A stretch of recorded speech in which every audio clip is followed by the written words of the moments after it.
It did. Call the special meeting of the Bennington County Commission to order. And just to remind people that if you have cell phones or pagers, please silence those if you would. Appreciate that. We'll have a moment of silent reflection and a pledge of allegiance led by Commissioner Lassiter.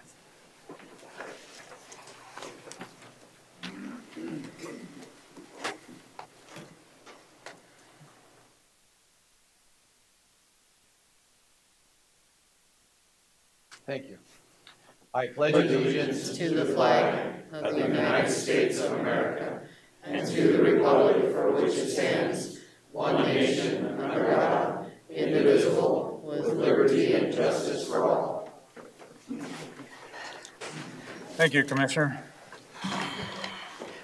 So this meeting has been called at the request of Matthew Monfort as a special meeting to talk about elections and machines. And I need a motion for review and approval of the agenda. So moved. Second.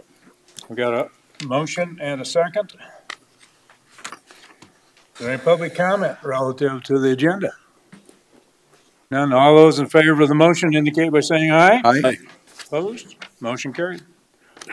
So, Mr. Monfort, call you up. This is at your request.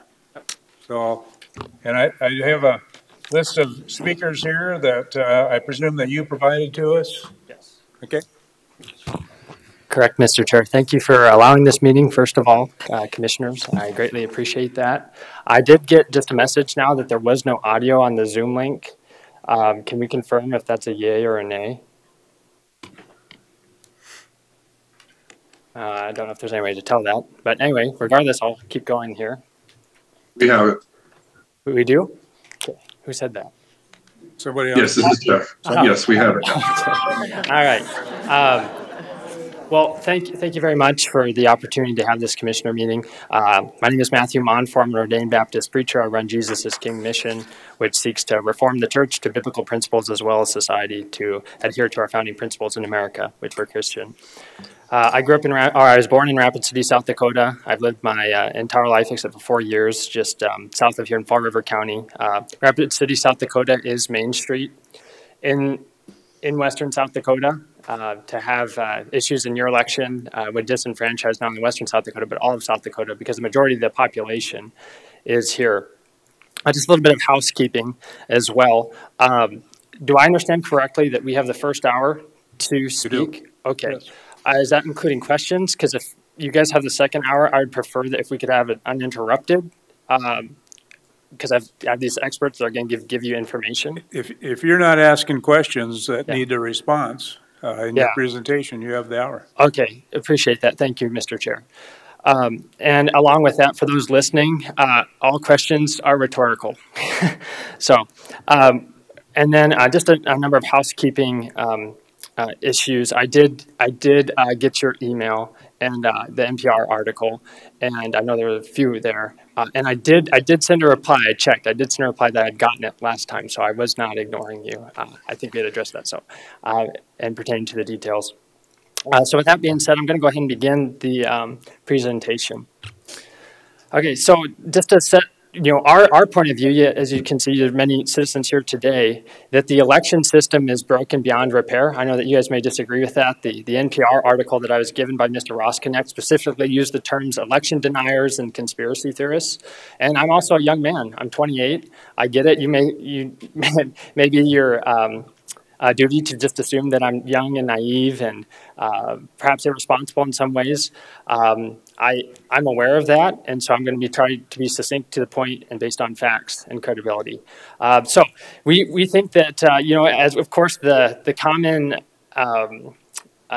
rebuttal to us is why right before the election? I mean, Mr. Lassiter had even brought up what I'm seeing in the news articles, that we are trying to sabotage this election. And I don't believe that's certainly not where I'm coming from, and I don't believe that's where anybody here is coming from. We are concerned that the elections have been tampered with, and we don't want this election to be tampered with. With marijuana on the bill, with Medicaid expansion, with the close governor's race, et cetera. So we're concerned about the issues. We're not trying to sabotage anything. That's not our motive here, as the news may present it. So it doesn't matter if you get out of a burning building an hour before it collapses or 15 minutes. The main point is to get out, and the clock is ticking. This is just an example of an article by CNN posted on MSN talking about specifically referring to the request for cast vote records, which Jeff O'Donnell is online today through Zoom. And he is the brainchild behind that, in a sense, and has 3,000 out of the 3,000 counties in America, has 1,000 of them, have gone through over 500 of those and found 95% manipulation. That's why those are important. So 3 issues, just give an overview of our meeting here. So 1, the machines, they are vulnerable. We will have retired Colonel U.S. Air Force Sean Smith address that aspect of it. The cast vote records, which would help us show you and you guys as well, whether or not there was manipulation on the machines. It's not proprietary information, and that the system is hackable and online. And when I refer to the system in quotes, I'm referring not just to the machines, but anything that is online and open to being hacked, including computers. Number 2, our absentee votes issue.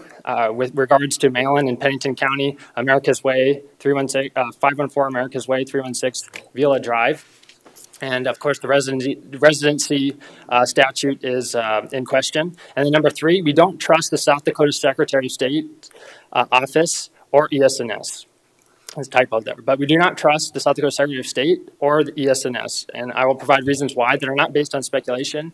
I do not know, when this got downloaded apparently to your guys' system, it did scramble up a little bit. But this is asking you guys to stand up for your county, for your people. We have taken other avenues, and it's common for a commissioner or an auditor to say, well, why don't you take it up with the state legislature? You do have authority. So number 1, get rid of electronic tabulators and machines. 2, pass a law ordinance stopping mail forwarding companies, Walmart included, as residents, and that's the common sense understanding of the law. Number 3, local control and chain of custody. If the state will not stand up, if you've made an oath to the Constitution, and you are a county commissioner here, you need to stand up for your people. So, dishonest Secretary of State and ES&S. So the South Dakota, as I mentioned in the previous meeting, South Dakota election hierarchy, a concerned citizen, and I'm speaking fast just because time is limited. I would talk slower if I could. So concerned citizen speaks with the commissioner speaks to the auditor speaks to the Secretary of State office, the Secretary of State office speaks to a machine vendor. So at the very top of the hierarchy here in South Dakota is ES&S based out of Omaha, Nebraska. They are not subject to third-party verification through third-party experts or computer experts or anything. What they say goes. Often it's when we talk to an auditor, the auditor will say, well, I talked to ES&S. That is definitely a conflict of interest. So why do we not trust them? And I also want to mention this as well.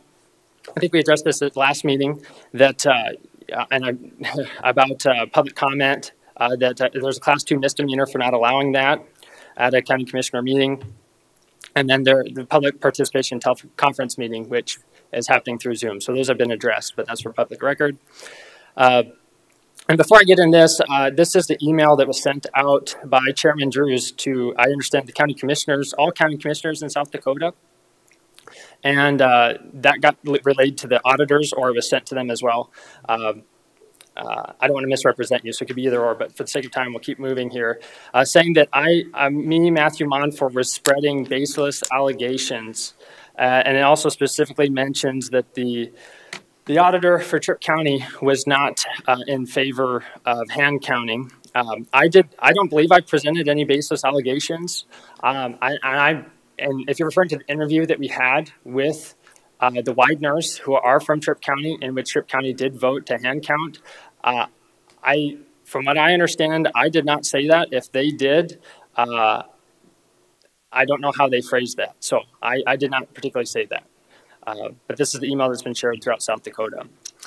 The Secretary of State's office was sent before the 2020 election, is my understanding. This here is an email that Keel Warren received. You can see that very clearly, that the poll books are gift-wrapped, as mentioned here, are gift-wrapped opportunity to an insider threat and are hackable. This is the DS850. I know that you guys may be aware of that, but for the public's sake, a lot of us have never even seen what these machines look like. That is a tabulator. My understanding is that Pennington County has 3 of those. Here's another image of that. So this is Title 12, Section 17-B3. It is the county has the authority to not use electronic tabulators. It is the authority of the governing body to adopt, experiment with, or abandon system. Any governing body having supervision of elections within any political subdivision may adopt, experiment with, or abandon any automatic tabulating or electronic ballot marking system approved for use by the State Board of Elections. Any governing body may use the system in all or some of the precincts within jurisdiction or in combination with any other type of voting system approved for use by the State Board of Elections. And so this is from South Dakota Codified Law. You have the authority to ditch the tabulators in whole or in part. And so at the very least, I'd mentioned get rid of the machines. If you will not go that far, at least adopt a couple of precincts to be hand counted. This is part of the reason why we do not trust the South Dakota Secretary of State's office. We did, when I say we, I do not officially work with South Dakota Canvassing, but I do partner with them. And so Cindy Meyer, who works with them, did send a type of FOIA request for any contract we had with the Secretary of State's office, and it was stated that that did not exist. There was no contract with the SNS. So this is one of the reasons why we do not trust the Secretary of State's office. This mentions the purchasing of around 40 tabulators, other things in there for about $1.9 million, and Steve Barnett's signature, our Secretary of State, is on that. This is a letter from Kia Warren in which she stated to Vicki Burr that cast vote records do not exist. That has been repeated. So when we talk about the hierarchy, we believe that all this direction has come from the Secretary of State. So when the auditors or county commissioner replies, these things do not exist, it seems to be coming from the Secretary of State's office. And then September 2nd meeting of this year, we presented that the cast vote records do exist, and and Rick Weibel may or may not be online today to address that. Shortly after, or not shortly after, but maybe a month after, this is dated October 2nd, this is our Secretary of State, Steve Barnett, and the bottom there, I snipped it out there. Barnett told Newswatch in an interview that South Dakota voting machines do produce the CVRs, but do not include images of actual ballots that could prove useful to someone trying to reconcile votes cast with vote tallies.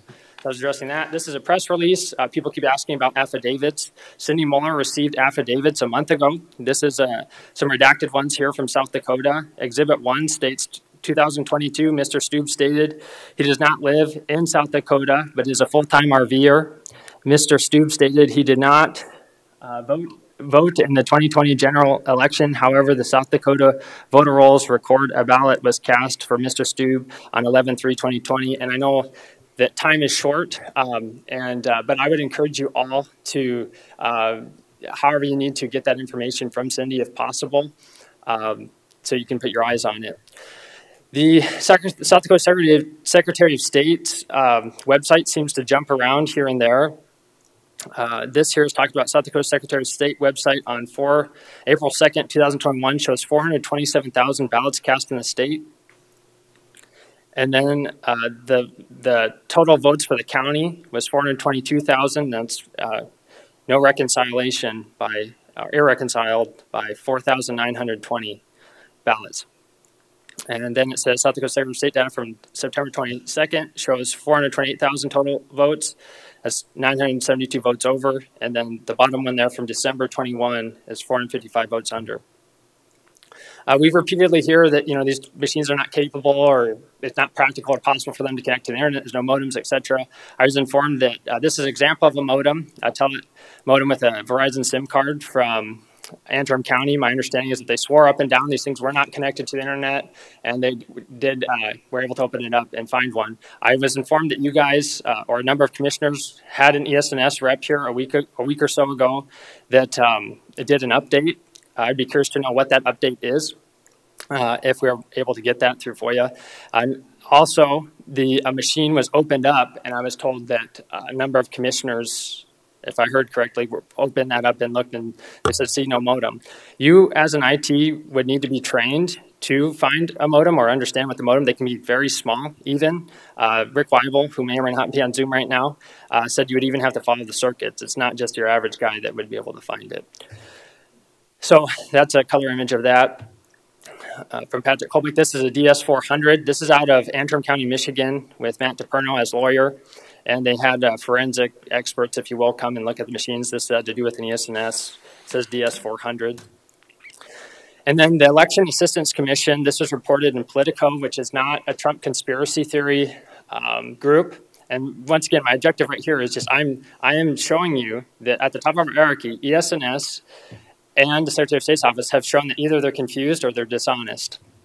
And why should we trust them? This is a letter from the EAC. It says Steve Pearson, Senior Vice President of Certification. And this is a letter to ES&S. And basically, ES&S was providing information and saying that their machines were certified, and EAC came after them and said, basically, you cannot say that these are certified because you have modems in them. This is the article that covers that, but that was a primary source document, so it's not just a report. This is the Political article, talks about the 33,000 machines that had modems in them. Next topic, absentee mail-in and non-election day voting in Pennington County. For those of the public that are here just for informational, absentee means you're absent on election day. You can vote at the courthouse, or pardon me, at the admin building or by mail-in. And this is one of the issues here is America's Way, Box Elder. There's, at this time, there was 11,700 registered voters. This is the state statute, South Dakota Codified Law, Title 12, Section 1-4. For the purpose of this title, the term residence means the place in which a person has fixed his or her habitation and to which the person, whenever absent, intends to return. A person who has left home and gone into another state or territory county for this state for a temporary purpose only has not changed his or her residence. And I have an icon in front of, I'm trying to move this here. There we go. A person is considered to have gained a residence in any county or municipality of this state in which the person actually lives if the person has no present intention of leaving. If a person moves to another state or to any of the other territories with the intention of making it his or her permanent home, the person thereby loses residence in this state. This was reported in 2019 by Bart Plankich with South Dakota Newswatch. Thousands of South Dakota voters don't live where they registered. And it references 4th Circuit. My understanding of that is Meade County, Judge Jerome Eckrich. It says the circuit judge who reviewed the Buffalo Chip Incorporation case in 2016 was convinced that voter registrations had been improperly filed. In his findings of fact and law, former 4th Circuit Judge Jerome Eckrich ruled that voters who registered at lots on the campground site were not living there. The lots, quote, lots referred to in the voter registration form are just raw ground, Eckrich wrote. The judge also found that, quote, no one actually lives at the residence addresses identified on the Meade County voter registration forms. Pennington County Auditor-elect Cindy Muller, this is an additional clip from that article. Pennington County Auditor-elect Cindy Muller said she and other auditors have been instructed by the state that unless someone formally challenges the registration of a voter, they should continue to approve signed registration forms from any location in the county. Quote, we don't police that and we don't research on this person to say have they really stayed there. Quote, unquote, Mueller said, quote, we are taking the voter at their word, unquote. Mueller oversees a voting precinct in Box Elder where more than 6,300 people are registered to vote at the address of a mail forwarding company called America's Mailbox, located on America's Way. Quote, you could use somebody else's address, whether it's America's Way or Cindy Muller's backyard, unquote, she said. Quote, when forms come into our office, we have no way of knowing if you ever stayed. We have no way of proving that, unquote. So we have voters from Walmart here in Pennington County. This is on 1200 North La Crosse. This is a screenshot from that voter roll. Gives the registrants and people that voted. They have, as their physical address, 1200 North La Crosse Street. And then you also have America's Way listed as the mailing address. The next one we're going to point out here is the September 18th and 19th of 2020, before the presidential election. You had over 5,000 mail-in ballots coming from America's Way and Vila Drive, which is Timmins Market in Box Elder. I've been informed that at that time it was nothing but a parking lot, but they have since built a building. And America's Way is the mail forwarding service, which is zoned in as a highway service zone for 10 people, unless there's been a review that may have changed that. And then if they have, say, 90 lots available for RVs or whatnot, and they have a few guest rooms. And if you were to give 10 people for that, you're looking at maybe 1,000. So 1,000 at the most, conservatively speaking, and then we have over 4,000 ballots recorded for that. We did talk to the investigator, and then we talked to Cindy Muller's office. She said that her data did not reflect the one-day turnaround. And just for the public's notice, one-day turnaround would mean that the 918 column is the sent from the auditor's office, which we got from the Secretary of State. So I don't know why Cindy Muller does not have access to this information at the county level, but this information we got from the Secretary of State, you can subscribe to the absentee ballots and how that's being produced, or how the interchange is happening. And so the 918 column is when the ballots were sent from the auditor's office, and then the 919 is when they received them back. And so to go from the auditor's office to the mail forwarding company, and then they have to ship it to wherever that person is in the world, and then it has to come back here, is, to my understanding, statistically impossible. And we have over 5,000 of those ballots. And when I've looked into this, and I know others have called maybe hundreds, or called or emailed hundreds of these people, we have no way of even telling if these people even exist. And so this is, in the 500s here, but this list goes on into the 5,000s, or into the 5,000. This is also Vila Drive as well. In Box Elder, they have 1,000 registered there. They had about 500 that voted. And I'm not saying that all these people are fake or fraudulent. I think that there are, valid reasons for them voting.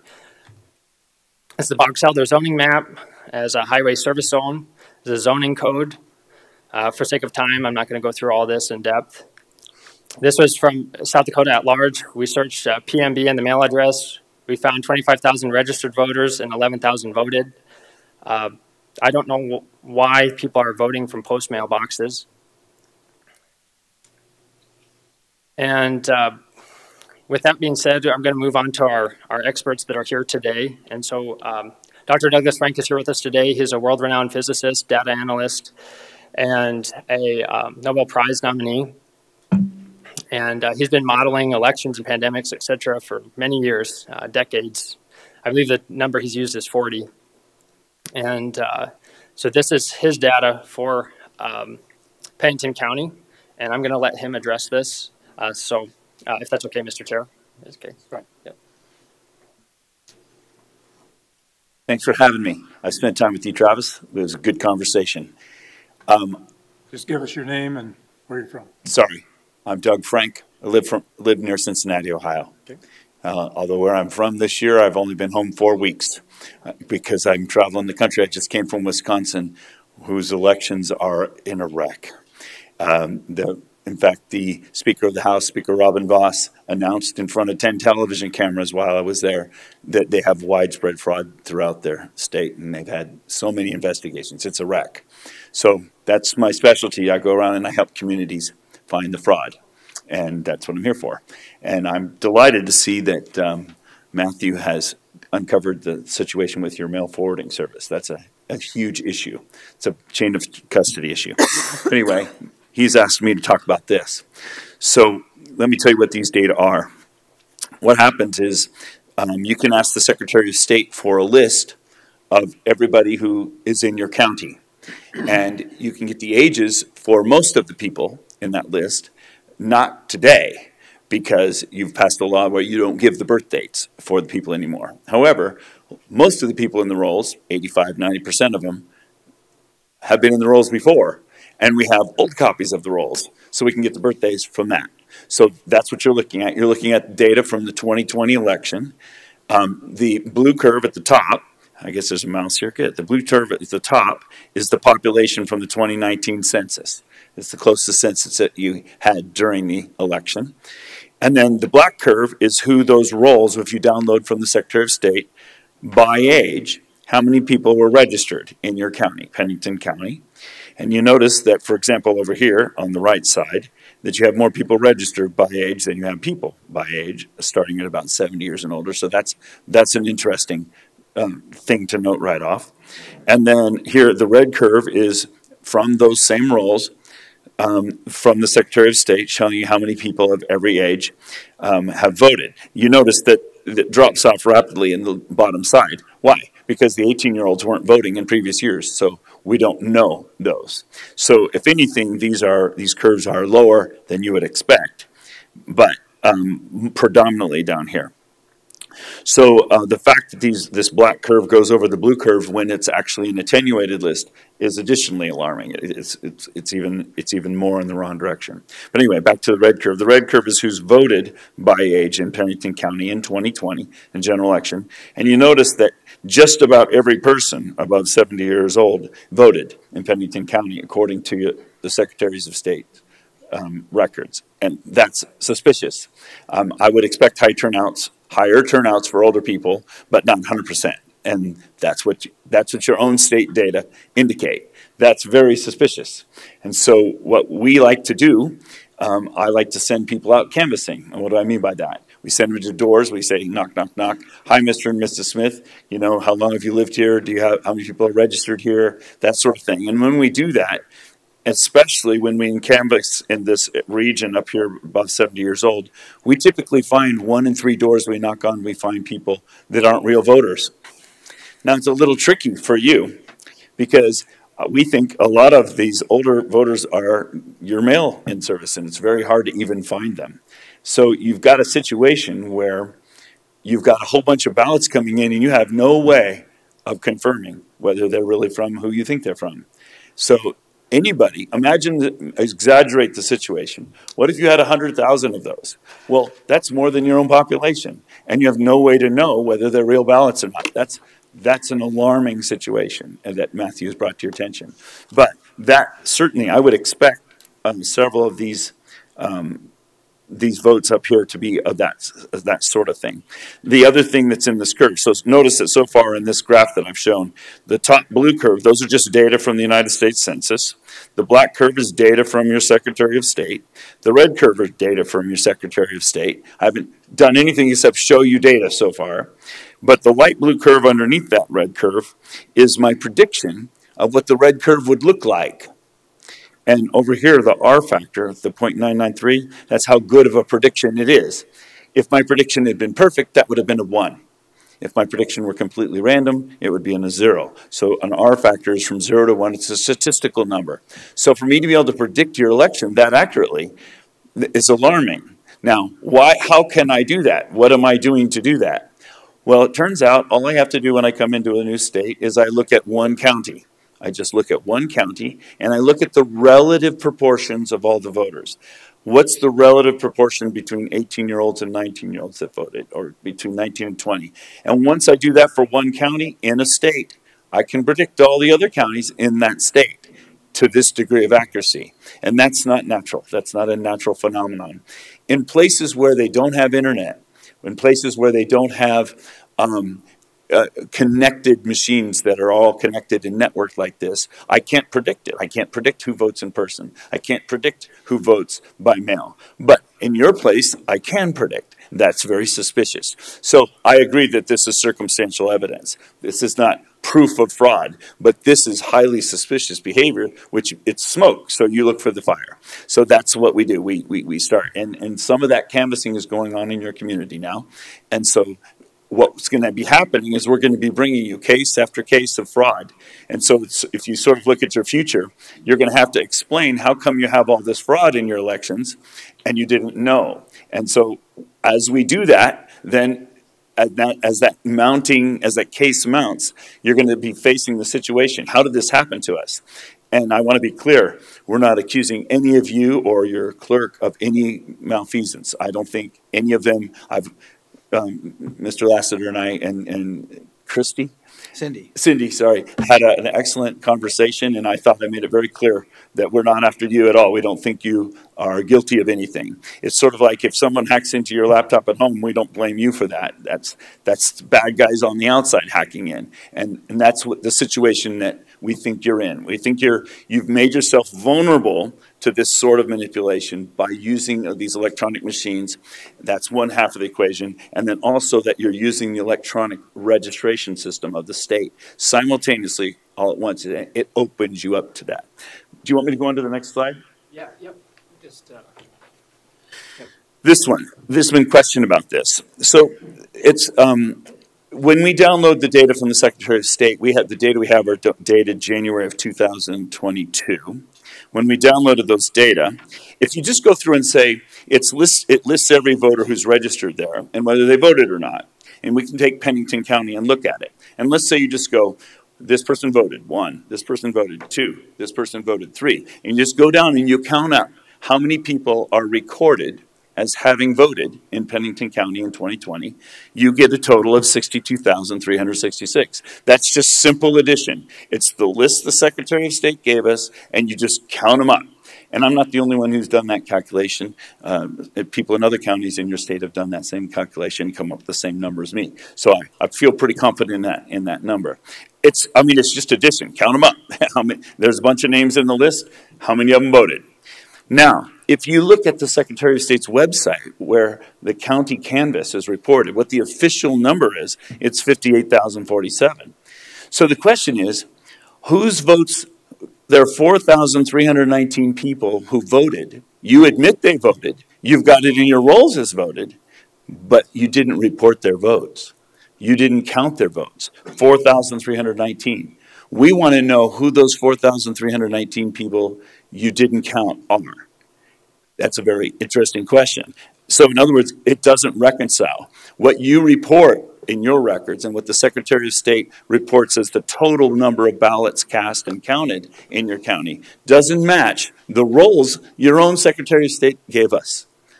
And that's not an insignificant number. It's something like 10% or in that vicinity of your number.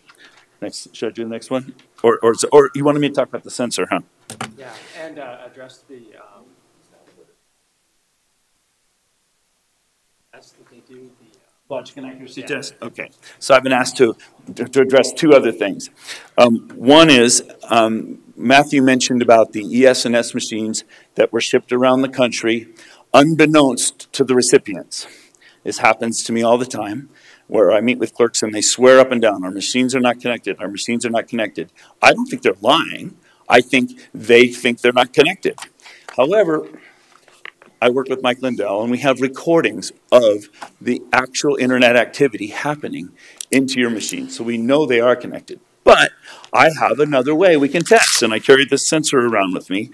It's an EMF sensor. It just detects radio transmissions from devices. So if you wanted to prove that your ES&S 850s didn't have modems in them, we could just come right up next to them and measure them. We don't have to decertify the machines or anything. We can just test and see if they're emitting radio signals. It's that simple to tell.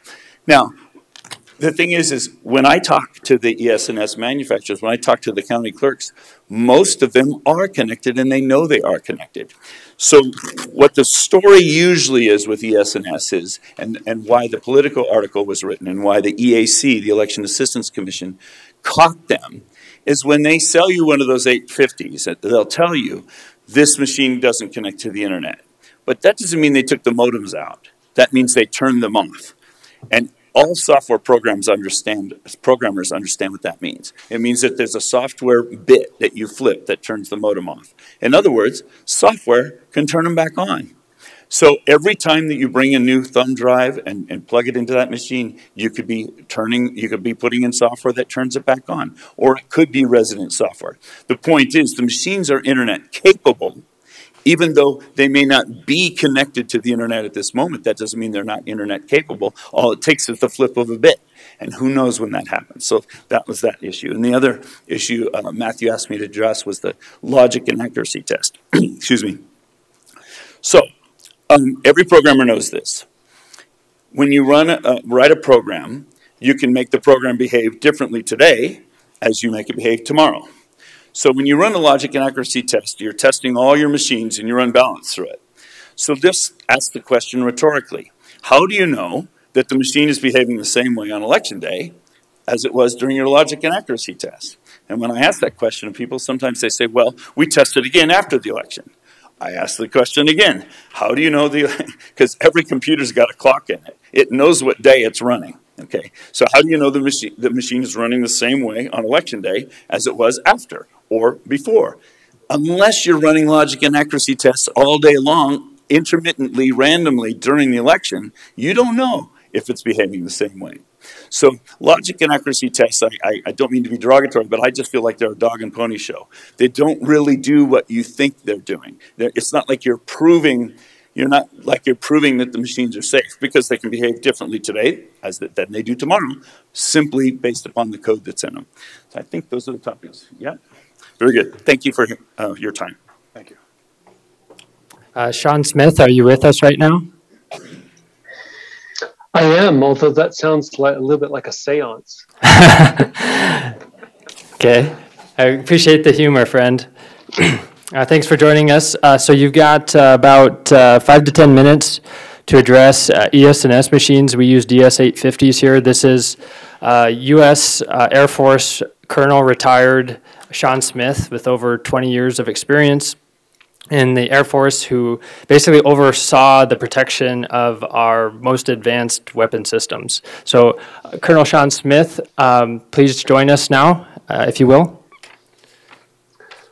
Hi, thanks for giving me the chance to talk to you. Can you all hear me okay? Yes. Okay, terrific. So I hate to say this because I love Dr. Frank so much, but he's an optimist when it comes to the voting systems. So my background, I was an operator really, but I had to do a lot of operational testing. Operators never want to do operational testing.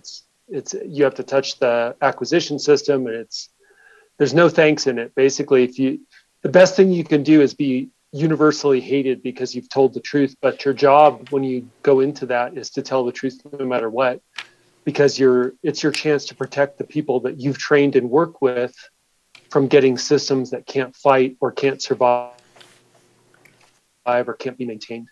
So that's my background. And in the course of that background in the Department of Defense, I was trained to do operational testing and oversight of operational testing. And I did operational testing and operational testing oversight for pretty significant, some of the largest programs in the Department of Defense, complex computer-based systems, some of the most sensitive programs. And I got to see all the threats.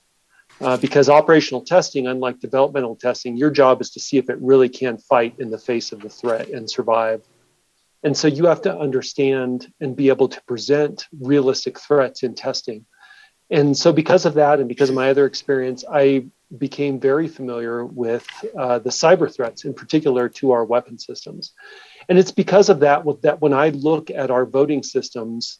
So before I had ever seen a single voting system in person, I was reading the manuals. And this all started after the 3rd November 2020, or on the 3rd November, not because of the outcome, but because I got looking at voter registration statistics and turnout, and it was very odd. And so I ended up reading the manuals because that's what I do.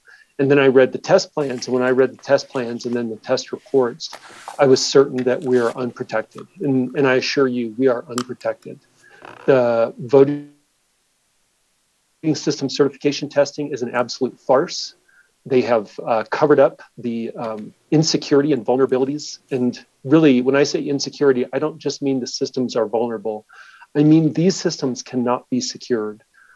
And what I mean by that, universally, our voting systems are running the election management servers, which is like the heart of the voting system. That is where the tabulation is done. That is where, if there's adjudication, it's done. It's where reporting and tallying are done.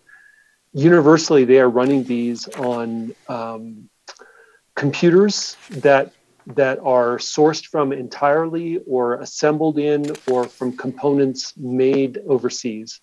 For the most part, in the People's Republic of China. They are not our friends. I do not trust the hardware. I do not trust the software. I've looked up every one of the 5 largest voting system vendors in the United States. There's not a good system. That's before you even get to the company's conduct itself.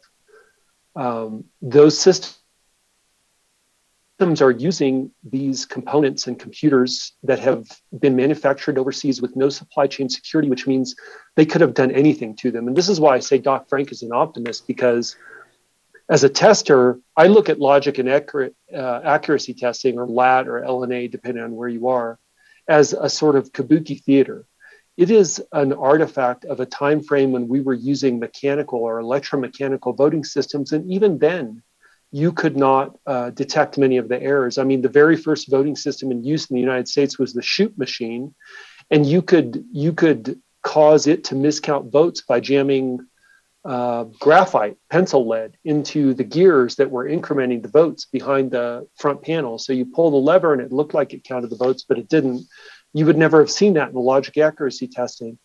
And it's much worse for computer-based systems because, as Dr. Frank indicated, it can change on a moment's notice, and it can change without any indication to the operator. That change can come from the hardware, and the hardware on your election management system servers, I promise you, those computers, the hardware is designed to be remotely managed by an enterprise manager. In other words, it's built to be managed remotely and accessed remotely with no awareness or interaction to any local operator. Your election administrators would never know. And the modem or networking device does not have to be in the EMS server. It can be in another device that's connected to it by a hard line, or that connects to it wirelessly. And it doesn't just have to be Wi-Fi. And this is another area where I'm less optimistic because of everything I've seen than Dr. Frank. So you are not going to, if it's an unsophisticated, sloppy wireless networking connection, you might catch it with a handheld scanner. But if it's a sophisticated, like a distributed spread spectrum, or sort of a low probability of intercept signal, which is something I'm intimately familiar with from the other work that I did in the military, you will never see it with any kind of untrained operator in pretty sophisticated instruments. And you'd better be watching it really for weeks or months before you ever intend to use it, because it just takes a small bit of code or a small command. And it could also be introduced on removable media. So, the thumb drives that people who don't really understand the threat environment consider to be an air gap, a protection.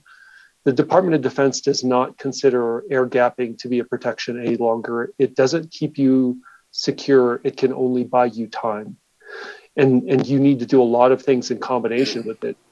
The fact that these vendors are running their own formatting for those removable media tells me all I need to know, and I would never trust it. So I could talk more about, the specific vendor. ES&S has been sanctioned repeatedly for lying to customers and to the EAC, and they can say whatever they want.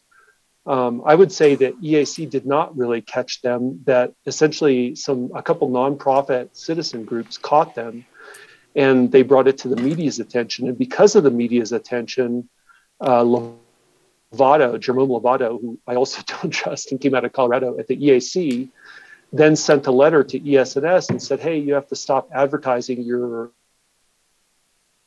DS200s as being certified if they have that Telit modem chip in it, the cellular wireless chip. And they wrote back and said, oh, we didn't mean to mislead anybody. We've told all our customers to take the EAC certified sticker off the machines. Well, what does that tell you? And that's not the first time. In 2000 to 2006, they had remote access software on their computers for their voting systems, never told anyone. Hey, Colonel Sean Smith, 2010. This is Matthew. Yes, sir. You got 2 minutes. Okay. I hate to do it to you, but no. Yeah, 2 minutes. No, that's okay. So same company, ES&S, sold untested and uncertified systems to California. They were sued over that. 2020, they were caught in Texas. They had so when you have a voting system and you have a certified configuration, you're supposed to have a set of hardware that has been tested and certified. Now, as Doc Frank points out, they test and certify an example. What's true on any other example of that same, purported voting system configuration is unknown. So that company, the same one that lied repeatedly and is still lying, that company asserted that what they provided you is the same as the version that was certified, and there have been no hardware software changes. You have no way of verifying that. The only chance that an election official has is by comparing the hash files for the software that's loaded on that system. Well, in 2020, the Texas examiner, the voting system examiner, found that they couldn't match the hash file. EAC did an investigation, and I use the air quotes because they are not capable of investigating anything, nor are they independent. And then they said, well, the mismatch to the hash file signature for the software update was because they were using a thumb drive to update the software instead of a DVD, and so it didn't load this one bitmap image. And I would just say it doesn't matter why it mismatches. An election official, your government officials who are not computer experts, who don't have full access, who don't have complete access or control of the systems, will never know exactly what was different. They're being told that the reason is that image mismatch. It could be anything. So the point of all this is not that ES&S is bad, which from my perspective, I do not trust a single voting system vendor. I do not trust the voting systems. And this is from someone who tried to protect US defense systems and saw the threats arrayed against them and understands what adversaries and capable cyber actors can do. It's not that ES&S is bad, it's that you will never have enough information to know whether they are secure and whether they are accurate. And the only way for you to know whether those paper ballots have been accurately tallied on that machine is to hand count them. And for me, if you have to hand count them to be sure, and I assure you, you do, you might as well just hand count them. It'll save a lot of time and money. Your citizens will be able to watch every count, and they will have confidence in their elections, and it will be warranted. So I'm happy to answer any questions and anybody who wants to follow up. But yeah, we're strapped. We're strapped on time. Thank you for being here, Sean Smith. Thanks, Sean. Thank you. Thank you. God bless you. Yep. Dear Mr. Chair. Sorry, no. Right. Is Rick Weibel with us? I think he was busy, had an emergency today. Okay, Jeff, are you with us? I'm here. Rick is here. Oh, Rick, you are? Rick, you got 5 minutes. All right. I'll try to do the best. So Yep. I've been involved in a lot in both South Dakota and Minnesota. Resident of South Dakota, I'm just going to cut right to the chase. These are the basic 10 questions that you need to ask yourself. Number one, have you reviewed the EAC certificate for your equipment? Yes or no? 2, do you have the manuals for your election equipment? Yes or no? 3, do you know what a cast vote record is? Yes or no? 4, are the cast vote records publicly available? Yes or no? 5, do you have the ES&S electionware reporting software? Yes or no? 6, do you review the logs on the thumb drives? Yes or no? 7, is the public allowed to fill out ballots for public accuracy tests? Yes or no? 8, do your test decks use a prime number in each of the races? Yes or no? 9, is the report of the test decks available? Yes or no? 10, do you conduct a hand count post-election audit review? Yes or no? If you answer no to any of these questions, then essentially your county is not qualified to use the ES&S election system per the Voluntary Voting System Guidelines 1.0, which was so recent as of 2005, which all of the systems are actually tested towards. And there's been a lot of discussion in South Dakota about the cast vote records. It was stunning to see how many of the county auditors knew what a cast vote record was. And unfortunately, only 4 of the counties, which yours is one of them, even has the electionware reporting system. So that means 62 counties don't have it. But it was fundamentally shocking to find out that the 4 counties don't even know or even review the cast vote records. There's another piece that we haven't even talked about that's actually essential. And so I'm going to break that news to you today. It is called the MARC code or the Digital Readings Report. The fact that you probably don't even know what that is tells me you're not properly analyzing your machine at all.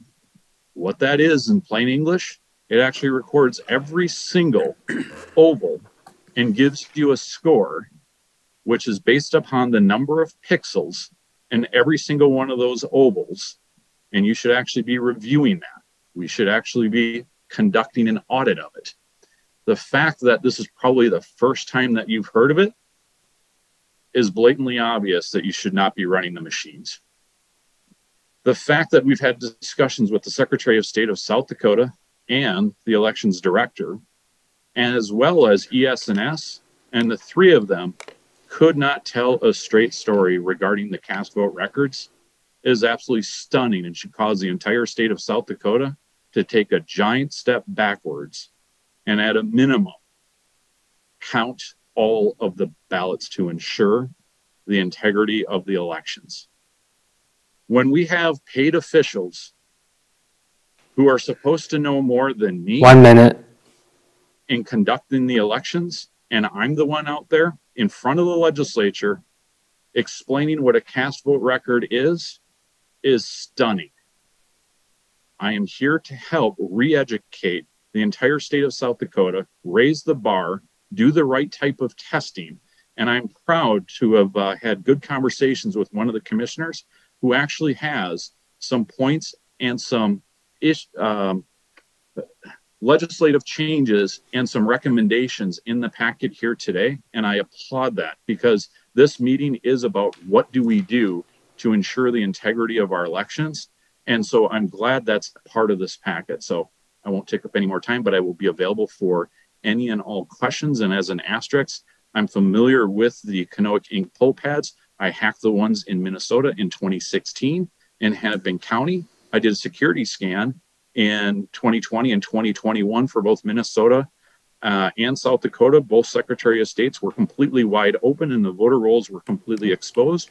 I did present that to both Secretary of States as well as both Attorney Generals. Neither state took action. Thank you, Rick. And just for the record, Rick Weibel runs his own company, D3 Security, and is also, his website is Midwest Swamp Watch. And he also has DOD clearance. So thank you. Jeff, are you on? Jeff O'Donnell? I am. Yes, I'm here. Let me get on here. Okay, you got 5 minutes. I'm sorry to do that to you, but 5 minutes on cast vote records and ES&S particularly. And I know that there's other things you'd like to, but just we got 5 minutes. Okay, it's an honor to be. Let me introduce. I got to give you some. So he has over. Just give your credentials real quick as well. Thank you. Okay, yes, I'm Jeff O'Donnell. I live in Florida. I have 40 years experience in software, computers, systems, engineering, the whole 9.5 yards. It's an honor to be able to speak to you today. I feel like the fifth band in a folk music concert. All the good songs have already been played, but let me see what I can do. I've been looking for the last 15 months into our election. When you look at it, what I and these other gentlemen and more than that have done is really the first deep investigation into American elections of any kind of a seriousness that has happened here, and we're in serious trouble. I've had the opportunity. We've talked a lot about cast vote records, those things that don't apparently exist in South Dakota, or they don't know about them. They show a remarkable pattern of manipulation, and it doesn't matter what voting system it is. I was able to find evidence, not guesses, not statistical, actual evidence of manipulation in a Dominion system in Mesa County. That led to the ability to look into what that did to the voting patterns, what the manipulation did. Lo and behold, those same unnatural, impossible voting patterns appear across the country in all of the vendors. Therefore, we have an absolutely huge problem. But what I want to say to you is that even if there had been no fraud, what we have found, all of us, is that the system it's broken beyond repair. There is carelessness, there's apathy. It's not taken seriously. We thought that every vote counted. How many times have we spent money and passed laws to simply allow for just a few people, relatively speaking, to have the right and the ability to vote, which we want everyone to. But when counts are off by hundreds or even thousands, nobody seems to care because, well, it wouldn't change the election. So you want to go to those hundreds of thousands of people and tell them that vote that you cast, that incredibly serious patriotic thing you did by casting a vote, yours didn't count this time. We didn't need it. Doesn't matter. We need a sea change in how we look at election integrity. And the first step is we need to get rid of these black box systems, these computers, these tabulators, right down to the voter rolls. Everything is broken. We're black boxes. You know, the black boxes we have in our elections. Votes go in and numbers come out, and we do not have the right to know what happens in between. We are told that over and over again. And South Dakota is certainly guilty of that by refusing to, to open its books as far as, cast vote records and other information at all. You know, if a business's balance sheet is off by $1, they go back and start again. How much more important is a vote than $1? I implore you to consider that. We need to all come together on this, and we certainly, it's not something that should be all that difficult. We did without the machines for a long time in this country. It's been a failure, and it needs to stop. And I guess that's basically what I wanted to say. But if I may, I'll let one other person do the talking for me. Thomas Paine, one of our founding fathers. The right of voting for representatives is the primary right by which other rights are protected. To take away this right is to reduce a man to slavery, for slavery consists of being subject to the will of another. And he that has not a vote in the election of representatives is in this case. So you go to those hundreds or thousands of people whose vote didn't count because of the machines and all that, and you tell them, well, till the next election, man, unless you get lucky, you're a slave. Thank you.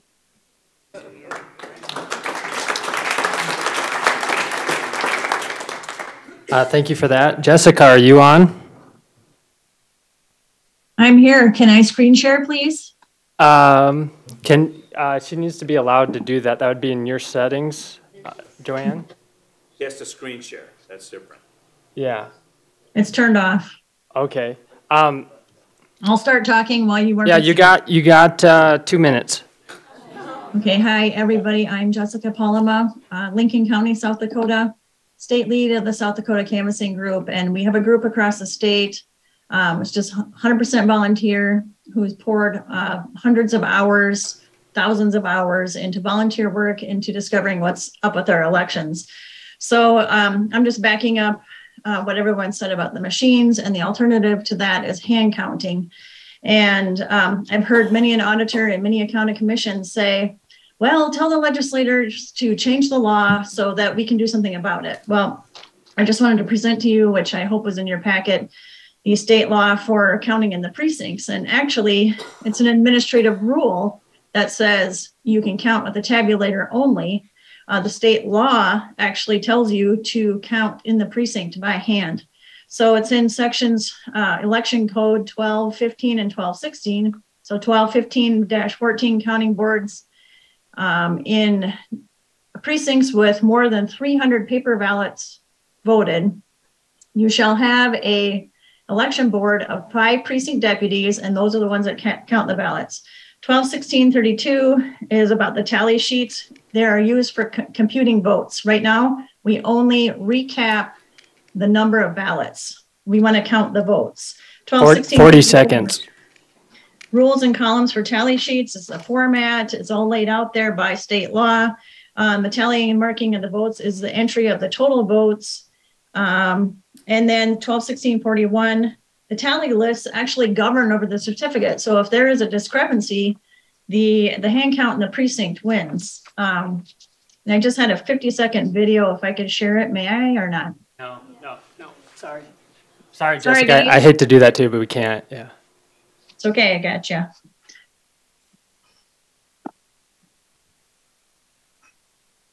Are you done?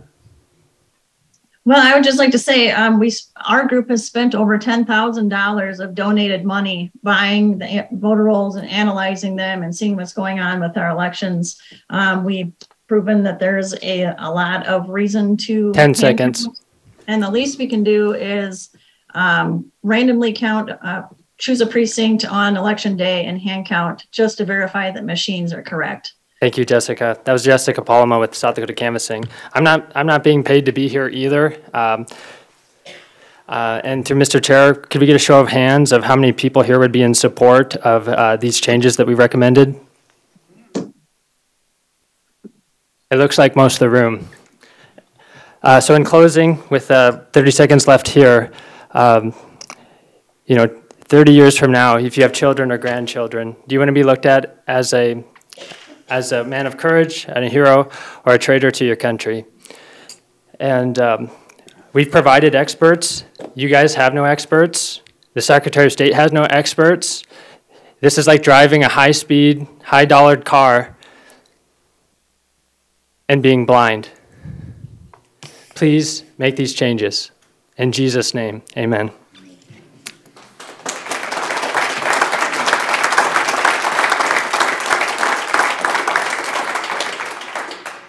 Thank you. Commissioner Laster, I'm going to call on you. You have a recommendation for us or a suggestion for us, but you may have some other information that you would like to share also. There's a lot of information presented here today. Some of it I've been able to research. Some of it's new, so obviously I haven't had a chance to research some of it because I just presented today, so we'll take it what it's worth. I wrote down some notes for it. But in general, I've listened to a lot of individuals who've given me concerns about the election. I drafted a letter for the commissioners to look at and review.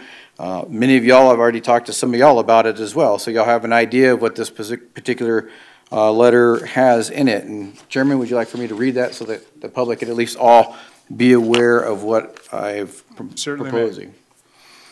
So this is a letter to Governor Noem, senators and representatives of the state of South Dakota, Secretary of State Barnett, the State Board of Elections, proposed changes to South Dakota election laws. The Pennington County Board of Commissioners hereby request the Honorable Governor Noem, state legislators, Secretary of State Barnett, the State Board of Elections to support changes to the South Dakota election laws in the 2023 legislative session, which strengthen the integrity, transparency, and the public trust in election results.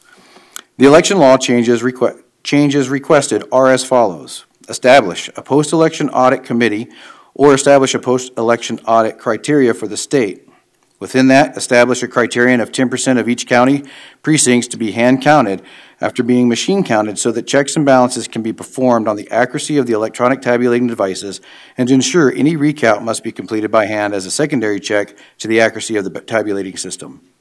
Establish a PEA chain of custody criteria because a break in the chain of custody destroys the integrity and reliability of the process.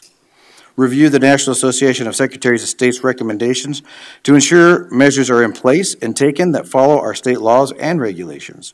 And establish quality checks on all items utilized in an election.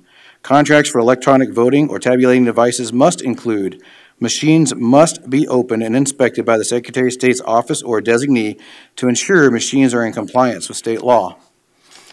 Strengthen requirements of South Dakota Codified Law 1217B-2 as shown. Requirements for the automatic tabulating electronic ballot marking and election voting equipment systems, approval of changes or modifications. Any automatic tabulating or electronic ballot marking system used in an election shall enable the voter to cast a vote for all offices and on all measures on which the voter is entitled to. No automatic tabulating, electronic ballot marking, or electronic voting equipment system shall, that's a change from what it currently says, which is may. So no system shall be connected to the internet, and here's another change, nor shall it have hardware installed to allow connection to the internet. No ballot marking device may save or tabulate votes marked on any system, and that's the rest of the law is unchanged in that one. Changes are also recommended in the following additional areas. Review South Dakota law concerning residency requirements and consider strengthening the residency requirements to establish residency for 30 days prior to voting registration. Review South Dakota law concerning voter roll updates and remove those ineligible to vote when it is determined they are no longer a resident of the state, such as upon death or departure from the state. Review South Dakota codified law concerning all voter laws and establish harsh penalties when the laws are broken. Public trust will be maintained or restored when they see the law has a penalty if not followed. Many of the laws on the books do not have a penalty if not followed, and it leads to lax interpretation and even failure to comply with the law, as there is no punishment for breaking it. Thank you for your consideration of the above recommended changes in order to protect and strengthen the integrity of elections in South Dakota. We are happy to be of assistance if in any way necessary as you work through these challenging issues. Please support recommended changes that will ensure South Dakota and the voters' voices are upheld with integrity and transparency. Sincerely, the Pennington County Board of Commissioners. Now, I put that together based on all the research that I've done, and I respect all the concerns that are out there, but I've reached out to several experts in the field, specifically cybersecurity. Many of you may or may not know my background. I'm retired Air Force. I did counterterrorism, so I'm very familiar with vulnerabilities, and I'm very familiar with other things that involve security. Within that aspect, I reached out to a current friend who he and I served in the Air Force together, and he's currently a contractor in San Antonio, cybersecurity. He hacks Air Force systems all the time to determine their vulnerability. And I walked him through our process here. And one of the big things he said that's great about our system, at least for our DS-850 machines and the process that we have, is that it is absolutely not connected to the internet. We walked through, nope. Okay, you can argue with a cybersecurity expert. I understand we have experts here talking about it, but whenever I've got an expert in San Antonio, Texas, and an expert here locally in South Dakota who are both private contractors that don't work for the government that I reached out to have them give me insight to some of the stuff that I walked them through, I'm gonna trust them because that is what their field is that they fight over right now. That's the stuff that they're working on. They show us the active malware attacks that are going on in state live form. They can show us that, and they can show us where the vulnerabilities are. But this is bull. This is bull. You know, I don't know who is saying that, but we respected everything that has been said to us as a commission, and I would expect the same respect be shown to any commissioner that has comments at this point. And if you can't do that, I would ask that you leave or get off of Zoom if that's where it's coming from. It's coming from Zoom, and you're not respecting the people there. You gave them an... We are respecting the people. No, and didn't. I would ask, identify yourself and then remove yourself from Zoom, please. You are ridiculous. Joan, if he doesn't do that, can you do it? Ridiculous. Bull. Go ahead, Commissioner. I'm just waiting for him to be off. Off. Now that my train of thought has been kind of interrupted on that, let's see if I can get back to where I was at.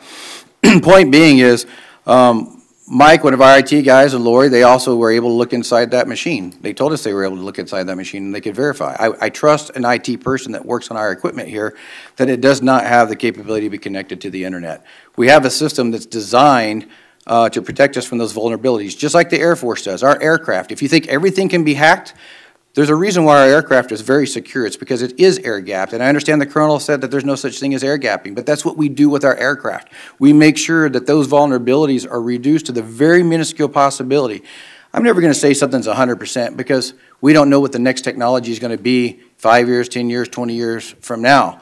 But I can tell you that I'm very sure that our system is well protected the way the process is. And if I go into details, or if anybody goes into details on how that system is protected, that tells you what we're doing, which in the counterterrorism world, I want to know what you're doing because then I'm going to exploit what you're doing and try to figure out how to break into it. So you got to be aware of that.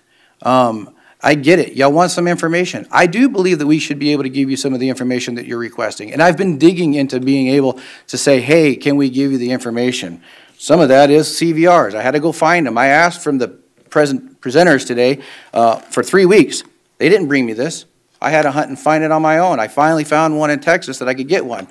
I'd be interested to know how somebody can tell me how somebody's hacking an election with it, because the CVR I don't think is going to tell you that. It's used for data analysis. In fact, Arlo, cast vote record, and this is not the EAC, this is not CISA, this is not NIST. For ballot comparison and hybrid audits only. That's what a CVR is for, and it's typically utilized with digital interface systems so that if we're going to do an audit on our ESS system, you have a secondary system, a Dominion, I'm just throwing out the names because those are the two that just come to mind right now. You can actually take that CVR from one system and it can be read on the Dominion system. You can verify that the two machines are counting the exact same ballot numbers. That's the purpose of the audit from a different system with the CVRs, to make sure that both machines are reading it appropriately and they're getting the exact number. Now, I also have documents here that ES&S does say that we do create a CVR, but I don't believe that y'all have access, that you should have public access at this moment in time based on state law to the 2020 CVR. This is the reason why. It's under lock and key after the auditor completes her process, and Cindy, if I don't say it right, I hope you can correct anything that I say wrong. But once the election is done and over with, by law, she has to take all that information, the thumb drive, which is encrypted, put it in a secure container, seal it all up, and she's not allowed to open it until she's ordered to by a judge. That's why when you request the 22 CVRs, she can't give it to you because you're not a judge. You don't allow her to open it. It's a judge that determines whether she can open it or not. Regardless whether she knows what the file is, it doesn't matter. She can't give it to you if you want it because it's secured by state law. Unless you want her to break state law, then you're asking her to violate the very thing you want us to keep intact to protect your secrecy and the vote process. Okay? So understand there's a conglomeration of things that are going on here. Now, do I agree with ES&S that we do have a CVR, and that if it meets all of our state law requirements that it could be extracted, printed out, and then shared for public? Yes, but the state law has to determine that, or the election board has to determine that, and that's something I'm going to adjust in my document that y'all heard me read, that they should consider that as an option. So understand, I've done a lot of research into this and figured out things that are out there to make this possible. But you also have to understand there is a process to it. Unless you want us to violate the law, I'm not going to violate the law. That's not what I'm here to do. I'm here to make sure that we have the most secure election, that you can trust the system, and that we are getting the best outcome from the election. Now, there are some other things I would address, and I don't want to take all the time. So, Commissioner, or Chair, if you would like to carry on with someone else, I've at least been able to say some of the things that I believe are most appropriate. I'm willing to talk to individuals more about security stuff if you would like. I carried a TS SCI. I carried an encrypted thumb drive up until 2014, right before I retired. So for someone to say we don't have encrypted thumb drives in the Air Force for decades, I would disagree with those individuals because I carried one. I gave intel briefings when I was in Iraq with those thumb drives. If you want to talk about Stuxnet, we can talk about Stuxnet. 900 centrifuges blew up out of 2,700. But those 2,700, the 2,700 minus 900 was 1,800 fast math here. They were not connected to the network that allowed the malware to get to it. That's how they were protected. So there's a lot of stuff that goes on, and we know from across the country and across the world what protects systems and what doesn't protect systems. That's all I have to say. Thank you, Commissioner. Any other commissioners have comments? I would say that, first of all, I think that your recommendation, your suggestion that you read should be brought back either at our next meeting or the meeting immediately after the election, and that be can be reviewed at that point in time, and if the commission so desires to adopt it, that it would be taken care of at one of those meetings. So, absolutely. I don't know if there's further work that you think needs to be done on it, or if you're just simply looking for suggestions from the commission on. If there's better wording, I mean, I already know that Cindy doesn't necessarily agree with some of it, so she may make some recommendations. There might be some recommendations from the commissioners after they've heard all the concerns. Maybe I didn't address every piece of the concern because I'm one single person and I would like to address everything, but I don't know if I can. But if there's something that's absolutely missed, even the public can send me information. I would like to add something in there if I believe it's going to be of value to make our election safer. I personally, at this point in time, don't necessarily agree going 100% hand counting. I believe we have a process in place, and I think we need to at least evaluate to make sure it's a good process before we ditch it and go to something else. The way to achieve that is to verify with hand counting. If we do a percentage of hand counting and everything's fine, why would we ditch a system that's not compromised? That's what I have to look at, and it doesn't make sense to me to ditch a system if we haven't verified if it's a legit system or if it's compromised or not. Mr. Chair. Commissioner Roskinek. I just want to commend Commissioner Lassiter for all the hard work that you put in this, Travis. I appreciate it as one of your fellow commissioner. Thank you. Yeah, I thank you too, Commissioner. I know that each of us put in some time on this, but I doubt that anybody put in as much time as you did, so appreciate that. Thank you. The effort. So, okay, anything else? I take a motion. Move to approve. Move to adjourn. Move to Adjourn? adjourn. There's a 2-hour meeting. You guys are going to take up all the time for the 2-hour meeting? We rushed through our 1 hour, looks super fast. What's the commission want to do? Want to hear more? Is there time for rebuttal? Well, Chairman, Commissioner Hadcock? I appreciate Travis and what you're moving forward with. I think there's more things than just what Travis has brought up that we can move forward with. We've listened to Sarah Frankenstein. We've listened to the public. We've listened to some of their concerns of may and shall is a big thing for making integrity for our elections. For me, I did read up on ESS machines, and yes, you can put modems in ESS machines. I did read that you could. I don't believe we have the modems in ours, but I have never, and people probably know this, I'm ADD, so I have never trusted computers fully in my entire life because I think you can hack anything. But I go back and forth because hand counting, I also don't really trust that either. Because I know the integrity of hand counting can be just as untrustworthy as machines can. So what's the solution? I don't have that solution at this time, but so I am listening to both sides.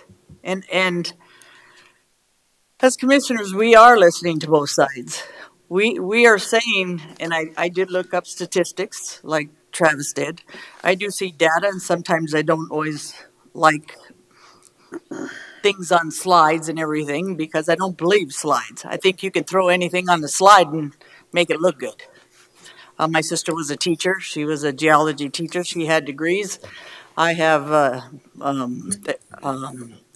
aerospace engineers in my family. I have mechanical engineers in my family. That doesn't make you the smartest person in the room because you can put up a slide and put some data there. They told me that, not me. I have a GED, so. But what I listen to is common sense. Again, hand counting or machines?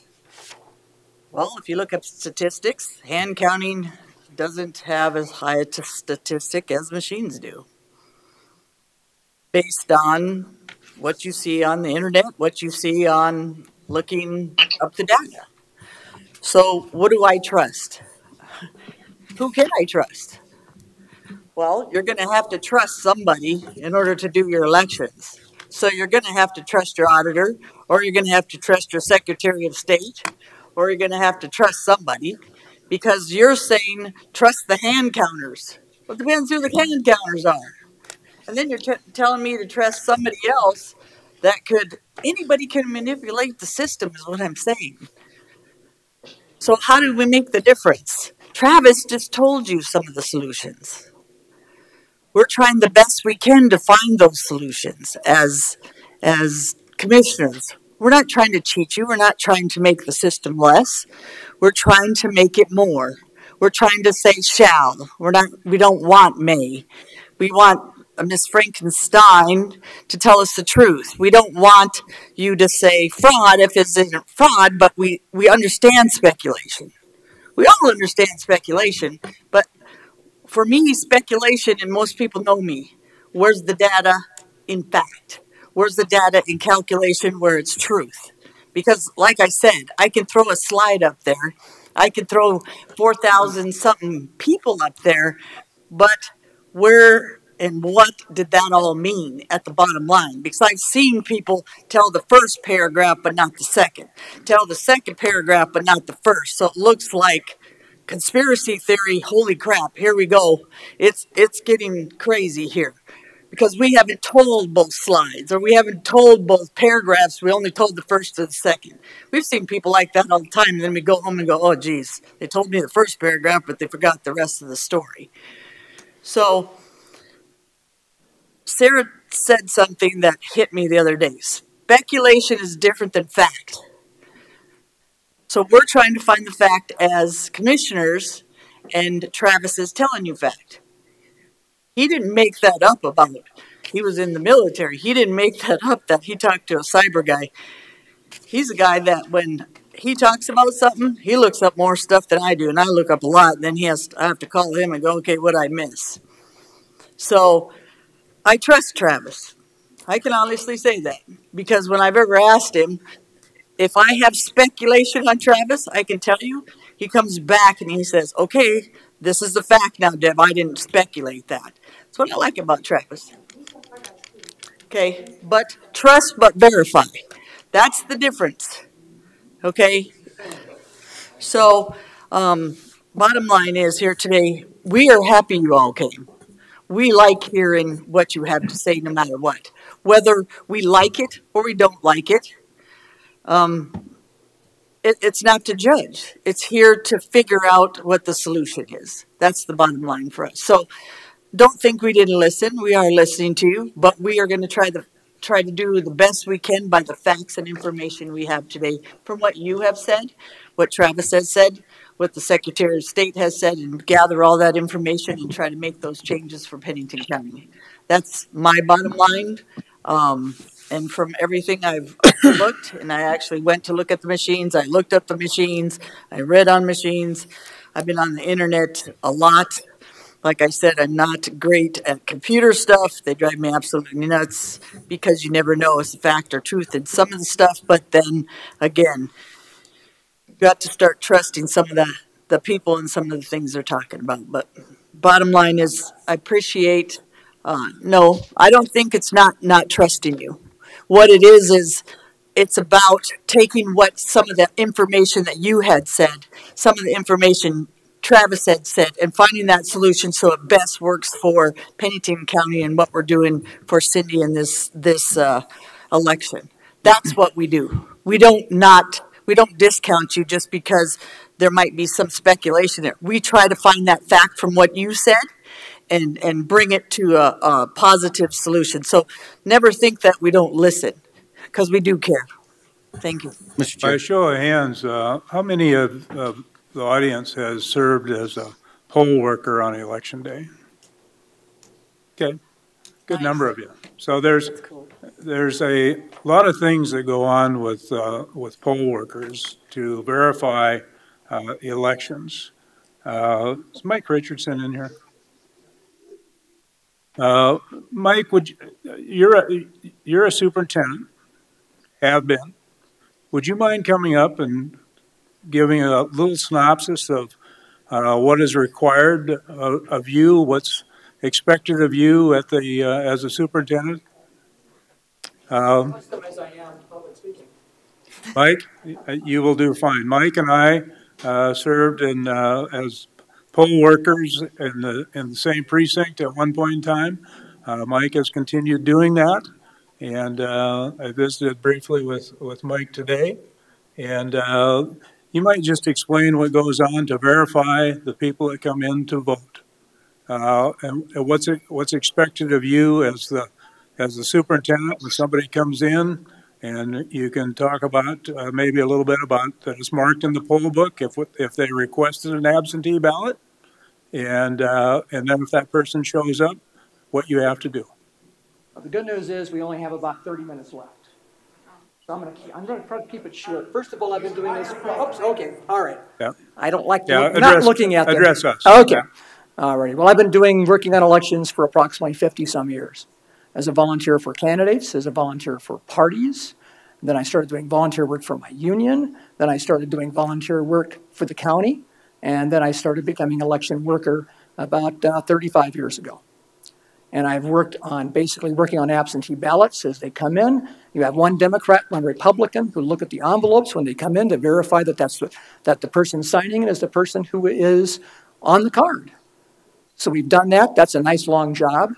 I did that several times. I also worked on the resolution board, which is oversees basically sitting with the county auditor on election night, and we look over the ballots that are spit out. If there's a problem, we resurrect the ballot, put a new one in, and we have to agree on it. One Republican, one Democrat, and we have to agree on all of those things. The system as a whole has worked very well, but they do make mistakes. Ballots, if there's high humidity, ballots stick together. You're going to get a little bit of a different count. They've gotten better over the years, but you have a high humidity day, you have static electricity, ballots will stick. Your count doesn't come out the same. So you have to look for this. They've gotten much better at spitting out the problem ballots, but that's just part of the operation of the machine. They generally work very well. I've worked on recount boards where we've had a discussion where there's only a few ballot differences, and we've done a hand count, and the hand count is a little bit different than the machine count because it's humans doing it. And I would far rather we would pick randomly. The machine would put out each one of the precincts, and at that point, I don't know what they're doing now, but we would randomly pick a precinct. So, we picked that one out, and then we would do a hand count on that one, and we would do it until we got it accurately. That we were satisfied with the count of number of ballots that were cast that day, and and the numbers that were brought out on it. They're very good. It depends on if the citizens of Pennington County want to do them by hand. That's fine with me because I feel like most of them do. I was at the beginning age of computers and working on them at the School of Mines. There are mysteries and they're fantastic and we couldn't operate day to day. But it doesn't mean that there can't be problems or that they can't be hacked. That's there. I'd be perfectly happy to hand count them as long as the county residents want to pay for it. Because those of us, that's very... Please. Guess what? It takes a lot of people, and if you're going to ask the people that do it, my day will start at about 4:30 in the morning on election day. I'm going to be there at 5 o'clock unloading the equipment. The rest of my crew is going to get there. I just spent 14 days trying to find one replacement because we need people to volunteer to work on elections. The one thing you have to promise that we're sworn in at the very beginning of the day, the last thing we do before we sign our paperwork and we open the doors and say this precinct is open is we take an oath. And we take it and we swear on it that we will be fair to everyone who walks through that door, regardless of party, regardless of whether they're happy that they're at the wrong precinct. And we put up with all of that and they put up with us. And I hope I can keep doing it until the day I die because I love doing it for a couple of days every few years. But me personally, I like hand counts, but it doesn't mean you're going to get a result the same night of the election by midnight. If you get it in Pennington County, the number of votes we have, depending on the crew you have, finding volunteers that will be coming and be paid even, good luck. It's hard enough to find people to work on boards, let alone to count, and do it again and again and again. My crew will be through by about, with any luck, by 8 or 8:30 that night after the polls close. We turn them in. We will have been at work. My crew arrives at 6. I've been there since 5.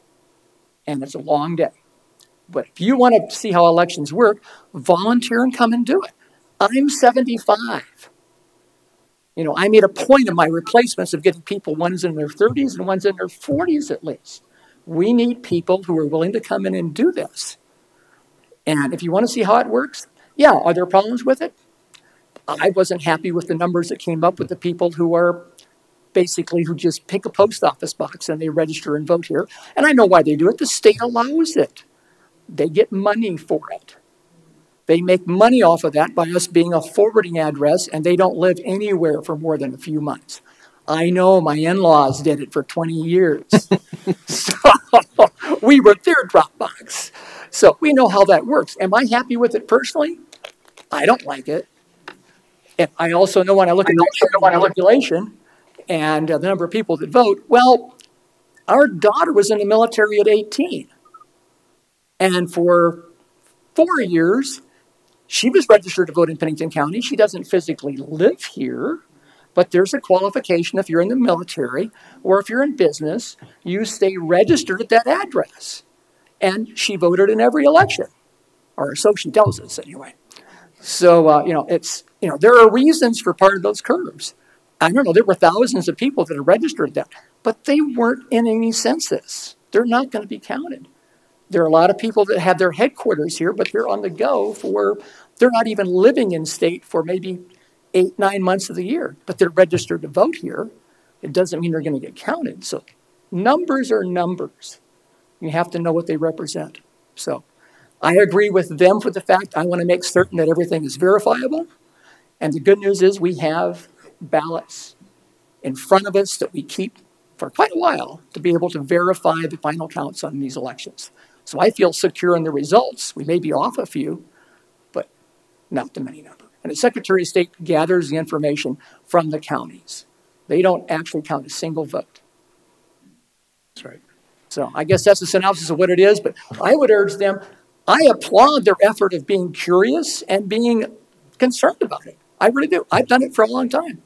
I voted on those machines we used to have. My first election was a long time ago. And basically they had the machines. You didn't have a paper ballot. I didn't trust them then. I don't trust anything that doesn't have a verifiable ballot. I like those. And that gives us something to fall back on. So, thank you, Mike. Appreciate it. Thank you. One of the points that I wanted to make on this is that there's a lot of work that goes in by the auditor in preparing for an election.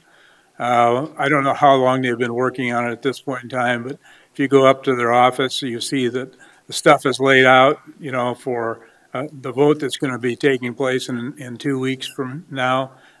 There's just a lot of pre-work. At the polling level, what happens when somebody comes in, we have the absentee ballot form here. So you can request an absentee ballot, and you may or you may not send that in, and you may show up at your polling place to vote. Well, those people working at the polling place, then their record shows that that person that comes in has requested an absentee ballot. So they're not allowed to vote until a person like Mike picks up the phone, calls the auditor's office, talks to the election personnel. They verify whether or not an absentee ballot has been received from that person or not. If the absentee ballot has not been received, then they get to vote. And I think in talking to Mike today, I think he said at the last election there was about 50 calls that you had to make to the. Yeah, so with 41 precincts, I believe that we have, the auditor's office is fielding hundreds of calls on election day, verifying that the people that are there to vote are legitimate voters. And I know that occasionally you get somebody that comes in, did vote on absentee, whether they forgot that they did that, or if they're really making an attempt to vote twice, but it's caught at that point in time. So, and that happens also. So, appreciate it, Mike. Didn't mean to call you up, but I just thought you had some valuable information to share with it. Mr. Chair. Commissioner Lassiter. I have a question for Dr. Frank, if he'd be so. Dr. Frank, we had conversation. You're a straight shooter. Okay. You think I'm a straight shooter? I think you are, yeah. What do you think about what I said tonight? I like it a lot because you recognize the problems and you're addressing them. So, and I applaud you for that. There are a couple things I don't like. One is I think there's too much focus on the machines. For example, I think you would readily acknowledge that the rolls are online. Nope, they're paper polls. You report poll books, right? You report daily to the Secretary of State who's voted. It's online. So in other words, people know who's voted every day, and people know who hasn't voted every day. And in one of my favorite sayings is to say, it doesn't matter how many times you count the cash in the register. What matters is how many of the bills are counterfeit. Okay, so for example. Oh, that's fair. I totally agree. Exactly, I know you do. And so and I think that like this gentleman's been working in the polls for years. I don't think there's much fraud happening at the polls themselves because you're verifying every voter. The real problem is that ballots are coming in not from who you think they are coming in from. And so you can count those as many times as you want. But, and if the machines were working perfectly, I don't think, as I've studied around the country, it's not, very rarely do the machines actually flip votes. Usually they're just reporting the votes. That way, if you wanted to steal an election and you were behind 8-10 and you wanted to be ahead, well, you needed to know you were behind 8-10. So all the machines would have to do is report. They don't necessarily have to miscount. So that's the vulnerability there. But let's grant that, let's say you're right and that your machines aren't online. Pretend that. Well, you still have a huge vulnerability that you don't have chain of custody on your ballots coming in. That, to me, is the major issue. Some cases, the machines are the issue. So that's my response. I really appreciate. So your concern is the ballots coming in, and not even at the poll stations, mainly the mail-in ballots, which are the absentee ballots. Chain of that's your huge. So that's your biggest concern for Pennington County. Exactly, and as Matthew pointed out, you have like 10,000 people at these mail forwarding places, and did you notice he said that your auditor sent out, what was it, 4,000 ballots that were all received within one day, and that doesn't sound right to me. Okay, and what's interesting that he pointed out is your own clerk doesn't know that because she doesn't have access to that information. Only the Secretary of State had access to that information. So in other words, that's why I don't think you guys are the bad guys. I think it's happening to you, and you don't have a way to know it's happening to you. So if I like to say the election needs to be completely opaque until the polls close. Nobody knows anything. You don't report anything day to day, and then after the polls close, then everybody knows everything. It's completely transparent after that point. Because you don't want the bad guys to know who's already voted before the election, because then they know who hasn't voted. And then they know who to stuff ballots for. So that's where I'm going with that. And I like your comment too. I'm the same as you. I'm a computer programmer, and I don't trust computers. Okay, and I liked your distinction between speculation and not speculation. The numbers where I gave the 62,000 and the 58,000 and the 4,000, that's just straight from your own data. That's not speculation. So that is definitely a fact. There are 4,000 people in your rolls who voted that the Secretary of State didn't get notified of. So that's Can I address that question? Yeah. Because I need to understand something with that one, because I have an idea of how that could happen, and I haven't asked anyone on that one.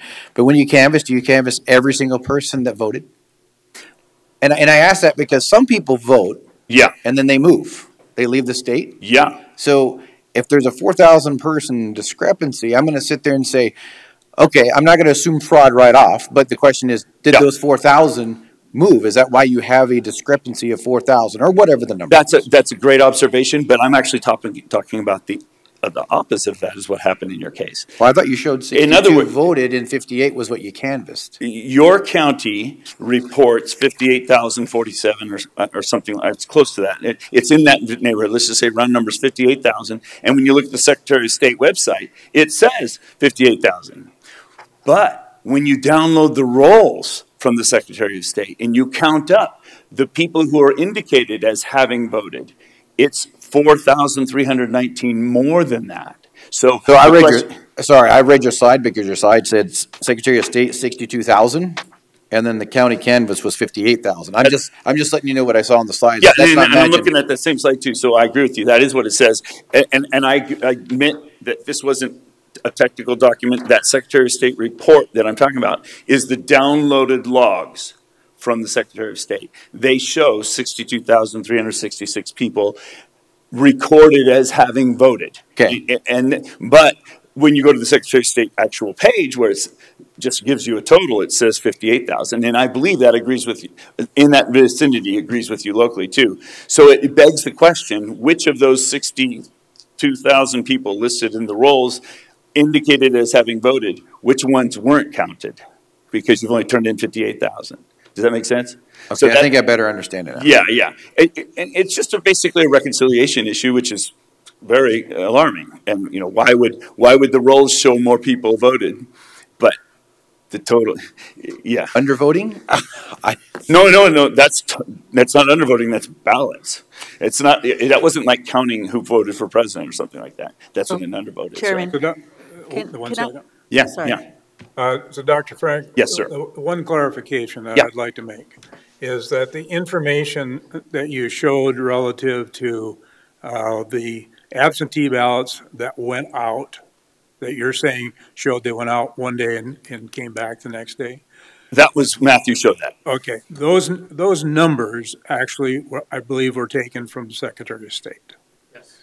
That's not what our records would show. The county auditor has indicated she doesn't have that information. I can answer that.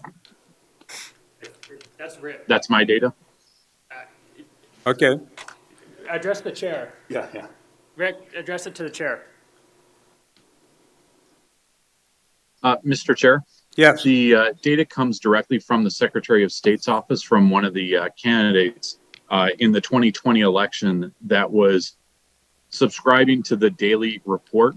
Factually, what happens is that your team there at the county in the elections department reports and uses the data from the Secretary of State's office to manage the absentee ballots, the application of them, the day that they're mailed out, and then the day that they are received. So that is a shared uniform database that all county auditors use throughout the state of South Dakota in partnership with the Secretary of State's office. And so anybody in the public, as well as candidates, can subscribe for $3,000 during that absentee balloting period to get the daily downloads. And so that's where that data comes from. So, Chairman. Commissioner Adcock. Sarah, can you clarify some of this? Because you have dealt with this before to clear up some of the data and some of the stuff that we're talking about. Because the absentee ballot and what they're talking about, I know there's an explanation. And just some of the stuff they're talking about data on the 4,000, because you talked about speculation and fraud. So people can understand the difference between speculation and fraud for me. So what's important is that we're comparing apples to apples. So keep in mind our statewide voter system is called Total Vote. It's accessible by all the county auditors as well as the Secretary of State. And what's so important here is it's a live system. So if you go today and order a list, it will tell you today who is registered. Those people who voted in the last election, who moved out of state and registered elsewhere, have been taken off. So even though they voted and legitimately so. Sarah, will you tell people who you are? Oh, thank you, Ms. Sarah. I'm Sarah Frankenstein. I'm an attorney at Gunderson Palmer law firm here in town. I represent and advise auditors, county auditors throughout the state. I defend them when they're sued. Have made a specialty out of election law in my 20 years of practicing law. So it's really important that when members of the public go and purchase a list from Total Vote, that's great, but it will only show you a snapshot of today. It will not show you the people who voted in the last election if they've moved out and registered elsewhere. So the key is to get that Total Vote list the day of the election, because only then are you comparing apples to people who voted in that election. Does that make sense? Otherwise, you're always going to have discrepancies, and you'll have a different discrepancy every single day that you look at Total Vote. Does that make sense? It's a live system. Today, if I move out of state and register somewhere else, it will not show Sarah Frankenstein voted in the last election, even though I did, because I'm not on the Total Vote system anymore. It's a live system. Mr. Chair, may I address that? Mr. Chair? Who's speaking? Jessica Paloma. Jessica from Lincoln County, please. Okay. Thank you, Mr. Chair. We ran our database, our database through the Secretary of State that we purchased from them. We ran it through the NCOA database, which is part of the auditor's job. They're supposed to do that, I think it's every 4 years, run it through the NCOA database. But we have 33,909 individuals who have permanently changed their address, according to the U.S. Post Office, that are still on our voter rolls as of September of 2022. We also have 4,000 individuals that have since registered to vote in a different state, and we are only able to compare 19 states. So there's 30 states left to review for voter registration after they moved out into a different state. So 33,909 people on the South Dakota voter rolls have permanently changed their address, and they have not been removed. So I don't think Mrs. Frankenstein has the correct information. Thank you. Come on up, sir. So remember what I told you last time in South Dakota, there's this residency requirement to register to vote. It just says you're a resident, and if you're not living there now, you just intend to come back. Remember you saw that statute. Remember I told you that there are 2 exceptions where you actually have to live in where you say you are 30 days prior, and that's to vote within city limits. So for mayor, for your city ward, you have to live, so says the law, in that spot 30 days prior to be eligible. Same with the school board.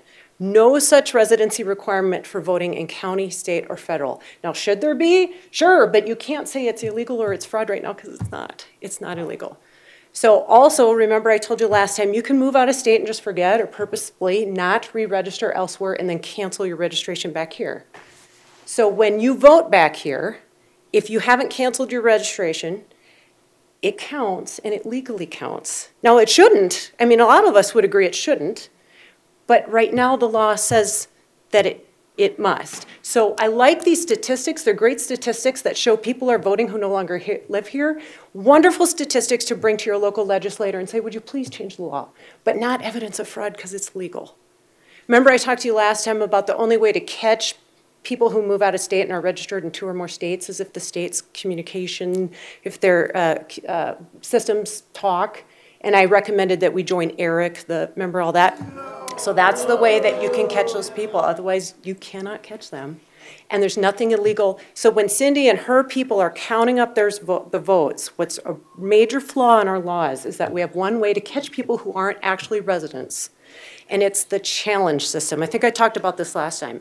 But remember when you're in your precinct polling place and somebody walks in the door and that precinct worker says, Joe, I know you sold your house across the street and you moved to Nebraska 2 weeks ago. What are you doing here voting? I challenge you for residency. The poll worker has to, in the precinct place, show proof to that precinct superintendent that that person does not meet the residency requirements. If they can't successfully challenge them in that manner, the vote's counted. What that means is it never happens because how many precinct workers are going to have proof right there in the precinct polling place that day that Joe Blow walked in and he shouldn't meet the residency requirements. What that also means is you never can actually catch people who don't meet our residency requirements, but they're voting absentee. It's a huge flaw in our laws. I agree we need to tighten that up. But we can't talk about it as voter fraud because it's not yet illegal. Does that make sense? I agree it should be, but it's currently not. Mr. Chair, can I ask you just one question? Yes.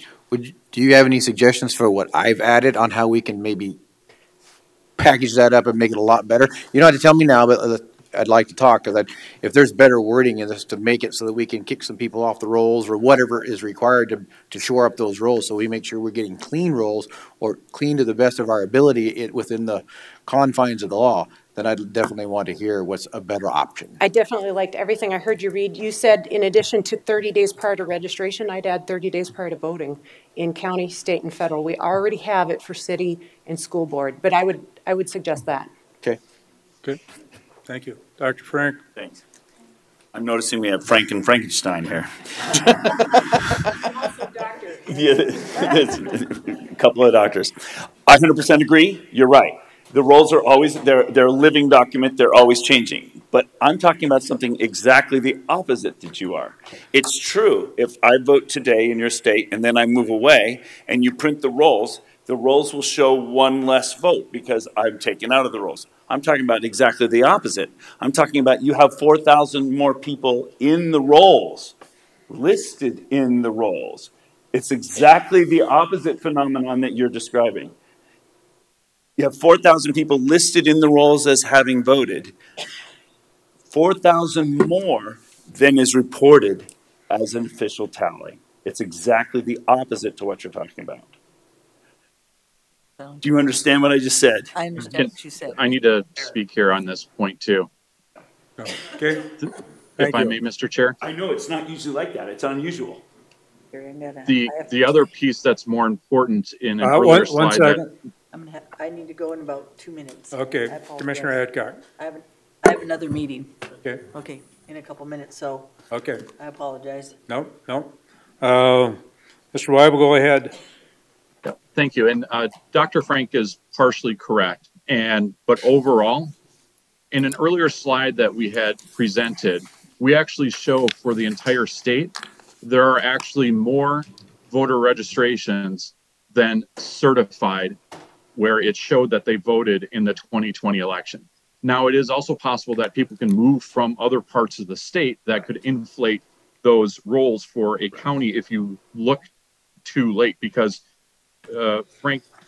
Sarah is absolutely correct, where it is absolutely a living database. So as people move, it will actually show, it'll make it look like people are voting from those locations. But we've been smart enough to actually purchase multiple data sets, so we're actually able to track where people originally voted. And so that part is set off of the table. There is another issue when we look at I think that the county auditor, the sheriffs, and I'd like to get Mrs. Frankenstein's opinion on the actual application of the voter registration. Down at the bottom, it specifically states, I declare under penalty of perjury, 2 years imprisonment and $4,000 fine that I'm a current citizen of the United States of America and that I actually live at and have no present intention of leaving the above address. When we specifically look at 316 Villa Drive, there are no RV connections. There are no bedrooms there. All those people who walked in and voted and all of those absentee ballots should be challenged. Okay, thank you. Commissioner Hadcock, do you have anything before you? Nope, I'm good. I appreciate everybody coming tonight. Okay. Good information. Okay. I think we're done. I'll even ding the gong, but you have many people here today, and according to South Dakota codified law, you must allow for public comment, and I'll stay quiet. But I think you owe it to your constituents to give them at least 30 seconds, and I'll even ding the gong if we would be willing to tolerate that.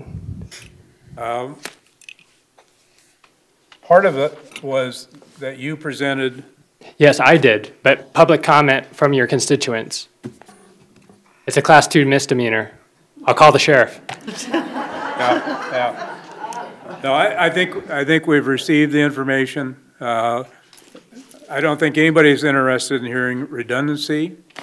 And so we appreciate with the information that you brought forward.